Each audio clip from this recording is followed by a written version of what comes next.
આજે તો મેં પણ ભજન ગાવાનું કર્યું શરૂ. તો ફાઇનલ હવે આપણે જવાનું હતું મવા અલ્પેશભાઈને લેવા. તો અલ્પેશભાઈને લઈને આવી ગયા આપણે સીધા બેંકમાં. બેંકનું કામ પૂરું કરીને નીકળી ગયા આપણે દુકાન તરફ. દુકાને આવીને જોયું તો અહીંયા તો મોટી જબલ અને તો મામા કે આપણો તો અંગૂઠો હાલશે પણ નહીં. પછી તો આવી ગયા અમે બીજી દુકાને જોયું તો ના કોઈ હતો નહીં, એટલા માટે અમે તો ઘડીક ઉપર રહી ગયા. પછી આવી ગયા દોરો પાવા માટે સીધા. દોરો પાઈને આવી ગયા આપણે કાકાની ઓફિસે. કાકાની યાર ઘડીક મજાક મસ્તી કરીને આપણે જવાનું તો ઘરે. તો આપણે નીકળી ગયા ઘરે. તો ફાઇનલી પહોંચી ગયા આપણે દુકાને અને હવે આપણે જવાનું તો ઘરે જમવા માટે. તો અમે બાજુના ઘરે કામ ચાલવું હતું ઈટુનું. તો અમારા વૈભવ અને અમારા મહેકબેન બે પર અહીંયા તો જમવાનું શરૂ જ હતું. તો હવે મિત્રો આપણે પણ જમવાનું છે. તો હવે મિત્રો આપણે જમી લઈએ. જમીને જવાનું તો પાછું આપણે દુકાન તરફ. તો હાલો મિત્રો જમી લઈએ. તો જમીને આવી ગયા આપણે સીધા દુકાને. દુકાનમાં આશીષભાઈ બેઠા હતા. મેં કીધું અમારે ભજન ગાને છે તો વિડીયો ઉતારો. આપણે કીધું ભજન શરૂ.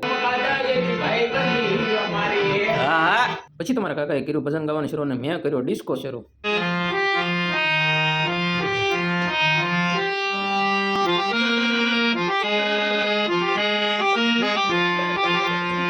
પછી મેં અને અલ્પેશભાઈ ઘડીક તો સોંગ સાંભળીને હવે જવાનું તો આપણે ઘરે. તો વિડીયો આપણે પૂરો કરવાનો છે. તો મિત્રો વિડીયોને સારો લાગે તો લાઈક કરજો, શેર કરજો અને કમેન્ટ કરવાનું ભૂલતા નહીં.